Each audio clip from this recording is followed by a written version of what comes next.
নতুন একটা রেসিপিতে সবাইকে স্বাগত জানাচ্ছি। আজকে তৈরি করব মালপোয়া রেসিপি সুজি দিয়ে। যেহেতু কালকে জন্মাষ্টমী আছে তার জন্য একটা স্পেশাল রেসিপি আজকে শেয়ার করছি।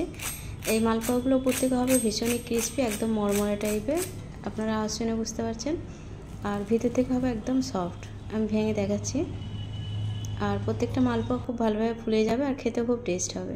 তো তার জন্য আমি 3 কাপের মতো সুজি নিয়েছি। পরিমাণটা যে যার প্রয়োজন মতো নেবেন। একই কাপের 3 কাপ নিয়েছি আর একটাই কাপ ব্যবহার করছি মাপটা ঠিক বোঝার জন্য। 3 কাপ নিয়ে নেওয়ার পর 1 কাপের মতো ময়দা নিয়ে নেব। এটা বাইন্ডিংয়ের কাজ করবে। ময়দাটা একটু কম নিলে অসুবিধা নেই, তবে খুব বেশি নেওয়া যাবে না, তাহলে অনেক বেশি ভারী হয়ে যাবে। আর সামান্য একটু নুন দিচ্ছি, নুনটা চিনির ব্যালেন্সটা ঠিক রাখবে। আর হাফ চামচের মতো গোটা মৌরি দিয়ে দিলাম। আর দিয়ে দিলাম 1.5 কাপের মতো চিনি। চিনিটা আমি যেটা দিয়েছি ওটা ঠিকঠাক মিষ্টি ছিল, মানে যেরকম মিষ্টি হয় বা একটু মিষ্টি যারা বেশি পছন্দ করে তাদের জন্য। আর যদি মনে হয় মিষ্টিটা কম রাখবেন তাহলে 1 কাপ দিলেই হবে। তো আমি 3 কাপ সুজিতে 1 কাপ ময়দা দিয়েছি আর 1.5 কাপের মতো চিনি দিয়েছি। সব কিছু মিশিয়ে নিচ্ছি। আর মেশাবার পর আমি এই ময়দা সুজির মিশ্রণটা একটা অন্য জায়গায় তুলে নেব, কারণ এতে ভেজাবার পর কিন্তু সুজি অনেকটা ফুলে যাবে, তার জন্য ওতে রাখা যাবে না। আমি একটা অন্য পাত্রে নিয়ে নিয়েছি।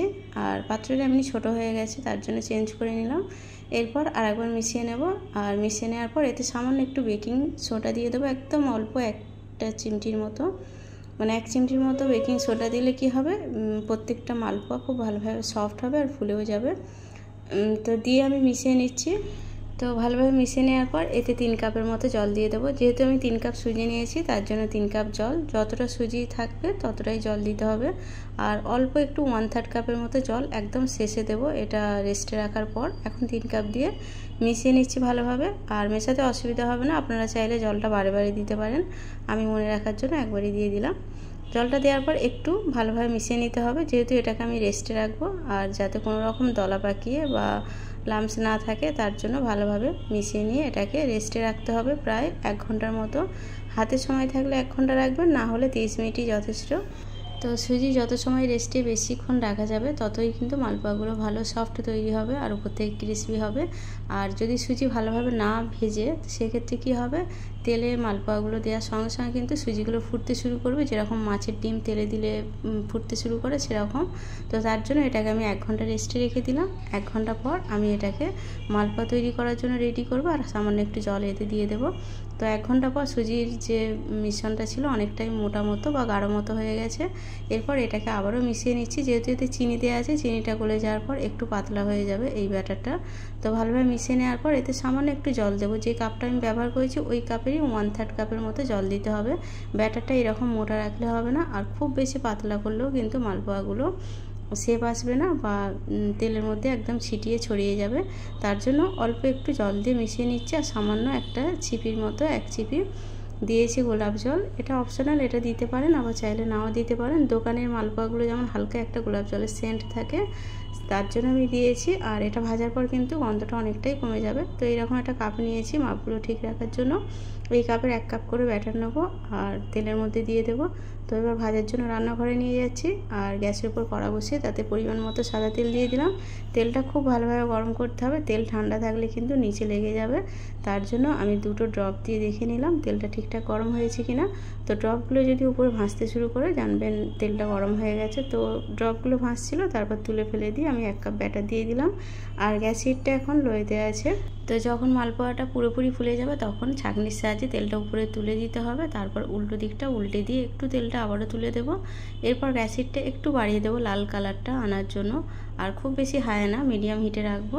আর যেহেতু এটা সুজি দিয়ে তৈরি তার জন্য একটু সময় লাগবে লাল কালারটা আসার। কেউ যদি চান এইরকম সাদা অবস্থায় তুলে নিতে পারেন, এতে খুব বেশি সফট হবে। আর যদি একটু লাল লাল করে তোলেন তাহলে উপরটা অনেক বেশি ক্রিস্পি হবে আর ভিতরটা যে সফটনেসটা আছে ওটা থেকেই যাবে। তো লাল লাল করে তুলে নেওয়ার পর পরের যে মালপোয়াটা ছিল সেটা দিয়ে দিলাম। একই রকমভাবে লো হিটে রাখবো। আর লো হিটে রাখার পর যখন পুরোপুরি ফুলতে শুরু করবে তখন ওপর থেকে একটু ছাঁকনির সাহায্যে তেলটা ছিটিয়ে দেব, দিয়ে উল্টে পাল্টে লাল লাল করে ওটাও ভেজে তুলে নেব। আর যদি কেউ মনে করেন যে চিনিটা চেক করবেন কিভাবে, যে প্রথমে 2টো ড্রপ দিয়েছিলাম তেলটা চেক করার জন্য, সেই 2টো ছোট ছোট যে পুচকি মালপোয়াগুলো হয়েছিল ওইগুলো খেয়ে একটু দেখে নিতে পারেন। যদি মনে হয় মিষ্টিটা কম আছে তাহলে কিন্তু একটু চিনি অ্যাড করে আবার একটু নেড়ে চেড়ে মিশিয়ে নেওয়ার পর ওইভাবে তৈরি করে নিতে পারেন। আর এইগুলো আমি শুকনো অবস্থায় তুলে নেব, মানে মালপোয়াগুলো আমি আর রসে দেবো না। যদি মনে হয় রসে ভিজিয়ে খাবেন সেক্ষেত্রে চিনির পরিমাণটা কম দিয়ে মানে চিনির সিরাপ তৈরি করে এগুলো রসের মধ্যে ডুবিয়ে দিতে পারেন। তো আমি কিন্তু এরকম শুকনো অবস্থাতেই রাখবো, তার জন্য চিনির সিরাপ করলাম না। আর কাপের বদলে যদি মানে ডাব্বু চামচ থাকে সেই চামচে করে তৈরি করবেন, তাহলে মালপোয়াগুলো গোল গোল হবে। আর ছোট্ট কড়াতে তৈরি করবেন যার নিচেটা একটু গোল মতো, তাহলে একদম মানে নিরেট গোল গোল তৈরি হবে মালপোয়াগুলো। আমি যেহেতু কাপের সাহায্যে দিয়েছি, তো ব্যাটারটা পড়ার সময় যেরকম শেপ তৈরি হয়েছে সেরকমই মালপোয়াগুলো একটু লম্বা টাইপের হয়েছে। আর যদি এটা হাতের সাহায্যে দিতাম, মানে গোল ডাব্বু চামচের সাহায্যে, তাহলে কিন্তু প্রত্যেকটা মালপোয়া একদম গোল গোল হতো। আর আমি একটা দেখিয়ে দিচ্ছি, যেটা আমি আগেও দেখিয়েছি, এরকম ক্রিস্পি টাইপের উপর থেকে হবে, যেটা খেতে খুবই ভালো লাগে। আর ভিতরটা কিন্তু খুবই সফট হবে, আর কোনো রকম কিন্তু মানে কাঁচা থাকবে না।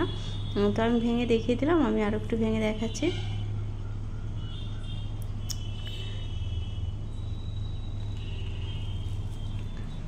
আর এগুলো কিন্তু দীর্ঘ সময় রাখার পরও এরকম সফট থাকবে, আর উপরটাও খেতে খুব ভালো লাগবে। তো রেসিপিটা এখানেই শেষ করছি, দেখা হবে আবারও নতুন কোনো রেসিপির সঙ্গে। আর যারা ধৈর্য ধরে এতক্ষণ আমার রেসিপির সঙ্গেই ছিলেন তাদের সবাইকে অসংখ্য অসংখ্য ধন্যবাদ। ভালো থাকবেন সবাই।